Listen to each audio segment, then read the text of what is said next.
મિત્રો, આજ સુધી પાંડવોના મામેરા જેવું કોઈ મામેરું ભરાયું નથી.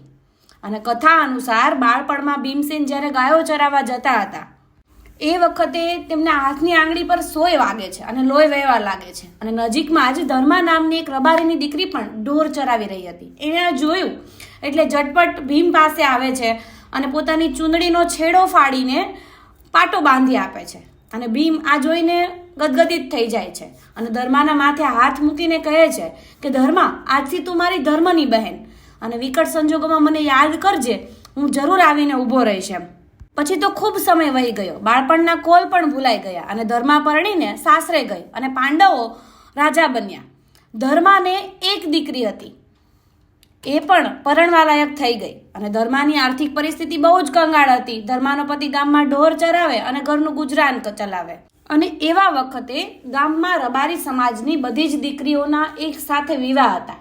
અને કોઈ આવીને ધર્માને સલાહ આપી કે ધર્મા, તારી દીકરીના પણ પીળા હાથ કરાવી નાખ, બધાના વિવાહ સાથે તારી દીકરીના પણ વિવાહ થઈ જશે અને દીકરીની જાન પણ બધાના ભેગી જમી લેશે અને વગર પૈસે તારો અવસર ઉકેલી જશે એમ. ધર્માને આ સલાહ સાચી લાગી અને દીકરીના લગ્ન લખાઈ ગયા. એ સમયે મામેરાનો બહુ મોટો મહિમા. બ્રાહ્મણ મામેરાની કંકોત્રી લઈને જાય એવો રિવાજ. જેટલી દીકરીઓના લગ્ન હતા એના મામેરાની કંકોત્રી લઈને ભૂદેવો ઉપડી ગયા. પરંતુ એક ખાલી ગરીબ ધર્મા જ બાકી. ગામમાં રહેતા એક ગરીબ બ્રાહ્મણને આની જાણ થઈ અને ગામને પછવાડે ભાંગેલ તૂટેલ ઝૂંપડામાં રહેતી ધર્મા પાસે આવીને બ્રાહ્મણ બોલ્યા કે બેન, તારે કોઈ ભાઈ નથી? ધર્મા નકારમાં માથું હલાવે છે. કોઈ ધર્મનો કરેલ ભાઈ પણ નથી. ધર્મા રડવા લાગે છે અને સાથે સાથે તેમને બાળપણમાં ભીમે આપેલો કોલ યાદ આવે છે અને આંસુ લૂછીને મહારાજને કહે છે કે તેમણે ધર્મનો ભાઈ ભીમને માનેલ છે, પરંતુ અત્યારે તો એ હસ્તિનાપુરના રાજા છે, એમને થોડું યાદ હશે એમ. ગરીબ બ્રાહ્મણની આંખો ચમકે છે કે મામેરું લઈને આવે કે ન આવે, પરંતુ મને દક્ષિણા જરૂર મળી રહેશે એમ વિચારીને ધર્માની મામેરાની કંકોત્રી લઈને મહારાજ ઉપડી ગયા હસ્તિનાપુરના પંથે. ભીમને જઈને કંકોત્રી આપે છે અને અઢળક દક્ષિણા સાથે એ ભૂદેવ પાછા ફરે છે. અને ભીમસેનને બાળપણનો કોલ સાંભળી આવ્યો. ખુશ થઈને ઉઠ્યા અને માતા કુંતી પાસે આવીને બધી હકીકત કહે છે અને મામેરું લઈને જરૂર જવાનું છે. અને કુંતી માતા પણ આ વાત માટે સહમત થાય છે. બસ હવે તો પૂછવાનું જ શું રહ્યું. ભીમસેન તો ઉપડ્યા સોની બજારમાં. જેટલા સોના ચાંદીના દાગીના હતા ને એનો મોટલો પોટલો બાંધીને આવ્યા રાજમહેલમાં. અને પાછળ વેપારીઓ મહારાજ યુધિષ્ઠિર પાસે ફરિયાદ લઈને ગયા કે ભીમસેન બધા જ દાગીના લઈ આવ્યા છે. અને યુધિષ્ઠિર પણ હકીકત જાણીને હસતા હસતા સૌને સાંત્વના આપે છે કે સૌ નાણાં લઈ જાઓ, મામેરાના હરખમાં અને બહેનના પ્રેમમાં બધું થયું છે. અને પછી તો કાપડ બજાર અને વાસણ બજારમાં પણ એ જ પરાક્રમ ભીમસેનનું. મહારાજ યુધિષ્ઠિર સૌને નાણાં ચૂકવતા જાય ને મરક મરક હસતા જાય. આનંદનો અજબ માહોલ રચાયો. માલ સામાન, દાગીના, કપડાના ગાડા ભરાયા, રથ જોડાયા અને મોંઘેરું મામેરું ચાલ્યું ધર્માને ગામ. શ્રી કૃષ્ણ, માતા કુંતી અને સહદેવ અને નકુળ પણ સાથે હતા. હવે કુંતા માતાને ભીમની હસ્તિનાપુરની હરકતો યાદ આવી ગઈ. પારકા ગામમાં જઈને આવું કરશે તો? બપોરનો સમય થયો હતો અને રસ્તાની બાજુમાં મોટા વડલા નીચે વિશ્રામ લેવા બધા રોકાયા હતા. અને વિશ્રામ લઈને રથ જોડાયા ને તરત જ કુંતા માતા ભીમને કહે છે કે બેટા, આ વડલાનો છાયો ઓળંગીને જો તું આગળ વધે ને તો મારા સોગંદ છે. અને ભીમ પૂછે છે કે કેમ, શું થયું માતાજી? ત્યારે કુંતા માતા હસ્તિનાપુરની હકીકત કહે છે કે તું પારકા ગામમાં જઈને આ હસ્તિનાપુર જેવી હરકતો કરે તો આબરૂ તો જાય ને એમ. તું અહીં જ રહે, મામેરું ભરીને પાછા વળતા તને લેતા જાશું. અને ભીમ સૂનમૂન બનીને ઊભા રહે છે કે બેન મારી, ખરીદી મેં કરી ને હું જ મામેરામાં નહીં, આ ક્યાંનો ન્યાય? પરંતુ માતાનું વચન પણ કઈ રીતે ઉથાપાય? અચાનક જ તેની આંખો ચમકે છે કે વડના થડ પાસે આવીને આખો વડ ઉખાડ્યો અને લીધો બાથમાં અને મોટા પગલાં ચાલીને નીકળ્યા મામેરાની પાછળ. છાંયડો તો સાથે હતો જ. અને મામેરાના માણસોની નજર પાછળ ગઈ અને જોયું તો ભીમસેન વડલો ઉપાડીને આવે છે અને ધીમે ધીમે તે મામેરાની સાથે થઈ ગયા. અને કુંતા માતા વડલાને બાજુમાં રોપાવે છે અને શિખામણના 2 શબ્દો કહે છે. અને ભીમ પણ વચન આપે છે કે આબરૂ ઘટે એવું કોઈ વર્તન તે નહીં કરે.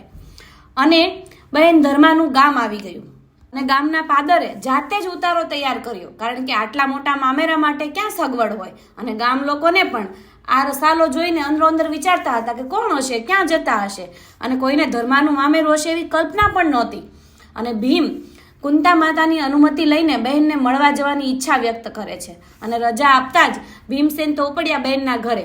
મહા મુસીબતે ગરીબ બહેનનું ઝૂંપડું શોધી કાઢ્યું, પણ ક્યાંથી ઓળખે બહેન? બહેન, હું તારો ભાઈ ભીમસેન. એક હસ્તિનાપુર નરેશ અને એક રાક બહેનના આંગણે સંબંધોને ક્યાં સીમાડા હોય છે?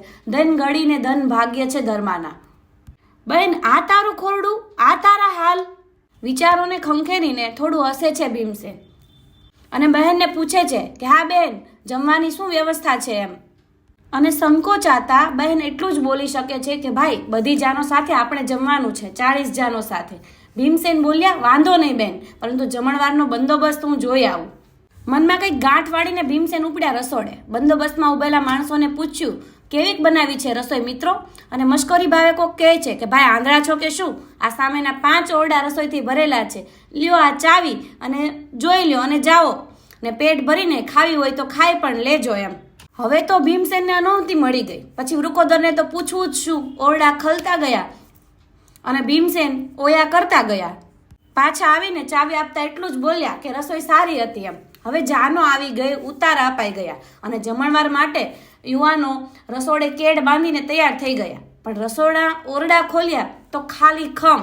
રસોઈ ક્યાં? શું બન્યું? આવડો મોટો બંદોબસ્ત હવે તરત કઈ રીતે થાય? વડીલો ભેગા થયા અને આ તો આખા ગામના નાકનો સવાલ હતો. અને ઉતારે આવીને ભીમસેન સીધા શ્રી કૃષ્ણને મળે છે અને પોતાના પરાક્રમને વર્ણવે છે કે ગિરધર, હવે ઉઠો અને ચાલો ધર્માને ઘેર. રસોઈનો પ્રબંધ તો તમે જ કરી શકો એમ છો. અને બહેનની દુર્દશા જોઈને શ્રી કૃષ્ણ પણ વિહવળ થઈ જાય છે અને ભીમસેન લાકડાની સોટીથી નકશો દોરતા ગયા અને શ્રી કૃષ્ણ મકાનનો આકાર આપતા ગયા. અને આ તો મારા નાથની લીલા, એનો કોણ પાર પામે? અને શ્રી કૃષ્ણ હાથ ફેરવતા ગયા અને રસોઈના વાસણો તૈયાર. વાસણો પર હાથ ફેલાવ્યો અને રસોઈ તૈયાર. આખું ગામ જમે ને એટલી રસોઈ શ્રી કૃષ્ણએ પળવારમાં જ તૈયાર કરી દીધી. આખું ગામ જમે ને એટલી, અને એ પણ મારા જગતના નાથે બનાવેલી રસોઈ હતી. ધર્મા ચકળ વકળ બધું જ જોતી રહી. બોલે પણ તો એ શું બોલે? બેન ધર્મા, ચાલ, આખા ગામમાં ઘરે ઘરે જઈને ભોજનનું આમંત્રણ આપવાનું છે. અને બધા જ જાનવાળા પાસે જઈને આમંત્રણ અપાઈ ગયું. આખા ગામમાં કૌતુક ફેલાયું કે જે ઘરને પારકા ઘરોમાં જમવાનું હતું ને, એ ઘરના આંગણે આખું ગામ આજે હેલે ચડ્યું છે. અને ઘડીભરમાં વાત ફેલાઈ ચૂકી કે ધર્માનું મામેરું હસ્તિનાપુરથી ભીમસેન, સહદેવ, નકુળ અને કુંતા માતા શ્રી કૃષ્ણ લઈને પધાર્યા છે. પછી શું ખામી હોય? અને હોશે હોશે આખું ગામ જમ્યું, જાનો જમી અને મામેરા જમ્યા અને આમંત્રિત મહેમાનો પણ જમ્યા. સૌના મામેરા ભરાયા અને છેલ્લો વારો ધર્માનો હતો. અને લોકોની વચ્ચે ભીમસેન ઊભા થઈને બાથો ભરી ભરીને મામેરું આપ્યું. આખું ગામ વ્યવહારથી ઢાંક્યું એમ કહીએ ને તો પણ ખોટું નથી. સગા સંબંધીઓ પણ કેમ બાકાત રહે? ધર્મા યાદ કરતી ગઈ અને ભીમસેન પહેરામણી કરતા ગયા. અને એક રાક બહેનના ચહેરા પર આજે જગત આખાનો આનંદ છવાયો છે. ધન્ય ઘડીને ધન્ય ભાગ્ય છે ધર્માના. અને આજ સુધી પાંડવોના મામેરા જેવું કોઈનું મામેરું ભરાયું નથી. મિત્રો, જો તમને આ વિડીયો ગમ્યો હોય તો વધુ શેર કરજો અને મારા પેજને ફોલો અને સબસ્ક્રાઇબ કરવાનું ભૂલતા નહીં. ધન્યવાદ.